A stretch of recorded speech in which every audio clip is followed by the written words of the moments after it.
नमस्कार, मैं हूँ विजय श्री और स्वागत है आपका सियासत नगरी में। एक समय कांग्रेस के कद्दावर नेता रहे सिंधिया, जिन्होंने 2018 में मध्य प्रदेश चुनावों में कांग्रेस को जीत दिलाकर पोस्टर बॉय का दर्जा हासिल किया था, आज बीजेपी में किन्हीं कारणों से चर्चा में है।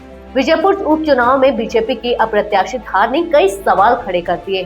क्या बीजेपी में उनका प्रभाव कम हो रहा है? क्या पार्टी में नई और पुरानी गुटबाजी उनके भविष्य पर असर डाल रही है, या यह उनकी पुरानी नाराजगी का परिणाम है? इन सवालों का जवाब देने से पहले आइए घटनाओं के क्रम को समझे और जाने कि मध्य प्रदेश की राजनीति में सिंधिया अब किस मुकाम पर खड़े हैं। हाल में मध्य प्रदेश की दो प्रमुख विधानसभा सीटों पर उपचुनाव हुए, बुधनी और विजयपुर। इन दोनों सीटों पर बीजेपी की जीत लगभग तय मानी जा रही थी।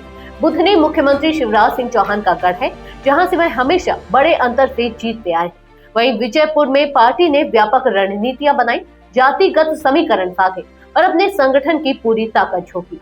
फिर भी नतीजे हैरान करने वाले रहे। बुधनी में बीजेपी की जीत तो हुई, लेकिन मामूली अंतर से, जबकि विजयपुर में जहां जीत की उम्मीदें ज्यादा थी, पार्टी को हार का सामना करना पड़ा। इन नतीजों ने बीजेपी के अंदर गहरे मंथन की जरूरत को उजागर किया है, खास तौर पर तब जब वे यह सवाल उठने लगे कि आखिर विजयपुर में ज्योतिरादित्य सिंधिया प्रचार के लिए क्यों नहीं आए। ज्योतिरादित्य सिंधिया का नाम बीजेपी के स्टार प्रचारकों में शामिल है। उन्होंने महाराष्ट्र, जम्मू कश्मीर और अन्य राज्यों में जोश से प्रचार किया। फिर विजयपुर में उनकी अनुपस्थिति ने सवाल खड़े कर दिए। विजयपुर में उनकी गैर मौजूदगी को लेकर कई तरह की अटकलें लगाई जा रही है। सिंधिया ने खुद इस पर बयान देते हुए कहा, यह हार चिंता का विषय है। अगर मुझे प्रचार के लिए कहा जाता तो मैं जरूर जाता। यह बयान सुनने में साधारण लगता है, लेकिन इसके पीछे गहरी राजनीतिक चालें हो सकती है।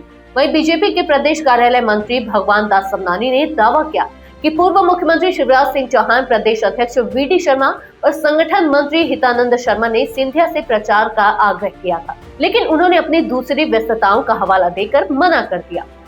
यहाँ सवाल उठता है कि सिंधिया जैसे बड़े नेता के बयान का जवाब एक क्षेत्रीय नेता क्यों दे रहे हैं। इस पर गहरी राजनीति और पार्टी के भीतर तनाव की बू आती है।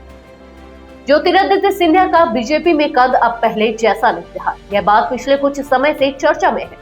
उनके गुट के कई विधायकों को विधानसभा चुनावों में टिकट नहीं मिला। यहाँ तक कि मध्य प्रदेश मंत्रिमंडल में भी उनके समर्थकों की संख्या घटाई गई। पार्टी ने उन्हें सीमित प्रचार अभियानों में लगाया। महाराष्ट्र, झारखंड और जम्मू कश्मीर के चुनावों में उनकी सक्रियता बेहद कम रही। इसके अलावा विजयपुर जैसे महत्वपूर्ण उपचुनाव में उन्हें प्रचार के लिए नहीं बुलाना पार्टी की बदलती प्राथमिकताओं को दिखाता है। विश्लेषकों का मानना है कि बीजेपी अब सिंधिया को विशेष ट्रीटमेंट नहीं दे रही है, जैसा उनके पार्टी में आने के बाद शुरू में दिया गया था। भगवान दास सबनानी का बयान इस बात का संकेत देता है कि बीजेपी में आंतरिक गुटबाजी और कलह अब खुलकर सतह पर आ रही है। पार्टी के अनुशासन के लिए मशहूर बीजेपी में इस तरह की सार्वजनिक बयानबाजी आमतौर पर नहीं होती। बीजेपी में केंद्रीय नेतृत्व यानी नरेंद्र मोदी, अमित शाह और जेपी नड्डा की टिकड़ी की अनुमति के बिना कोई भी नेता पार्टी लाइन से अलग बयान नहीं देता। सबनानी का बयान इस बात को इंगित करता है कि केंद्रीय नेतृत्व ने जानबूझकर सिंधिया के बयान पर प्रतिक्रिया देने के लिए छोटे नेता को चुना। यह इस बात का संकेत हो सकता है कि अब पार्टी में सिंधिया को उतना महत्व नहीं दिया जा रहा है। सिंधिया के विजयपुर न जाने का कारण उनकी पुरानी नाराजगी भी हो सकती है।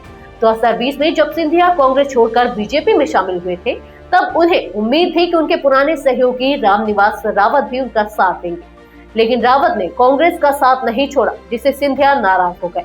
विजयपुर में रावत के खिलाफ प्रचार न करना इसी नाराजगी का संकेत हो सकता है। बीजेपी की आंतरिक राजनीति में यह घटना बड़ा मोड़ साबित हो सकती है। सिंधिया की विजयपुर में गैर मौजूदगी और सबनानी के बयान से यह स्पष्ट है कि पार्टी के अंदर गुटबाजी गहराती जा रही है। एक तरफ पुराने बीजेपी के नेता हैं जो अनुशासन और संगठन पर जोर देते हैं, दूसरी तरफ नए नेता जिनमें सिंधिया भी शामिल हैं, जिन्हें अभी पूरी तरह से स्वीकार नहीं किया गया है। इसके अलावा विधानसभा चुनावों के दौरान जो मतभेद दबे हुए थे, वे अब खुलकर सामने आ रहे हैं। ज्योतिरादित्य सिंधिया की राजनीति और उनकी भूमिका पर उठे सवाल केवल उनके व्यक्तिगत कद तक सीमित नहीं है। ये सवाल बीजेपी की आंतरिक राजनीति, गुटबाजी और नेतृत्व की रणनीति पर भी प्रकाश डालते हैं। क्या सिंधिया बीजेपी में अपनी पुरानी भूमिका को फिर से पा सकेंगे, या उनका कद अब सामान्य नेताओं जैसा रह जाएगा? इन सवालों के जवाब समय के साथ मिलेंगे, लेकिन एक बात साफ है कि मध्य प्रदेश की राजनीति में सिंधिया का नाम अभी भी चर्चाओं में रहेगा। सियासत नगरी पर जुड़े रहिए, क्योंकि राजनीति के हर पहलू को समझने के लिए हम लाते हैं सच्ची और गहरी जानकारी। धन्यवाद।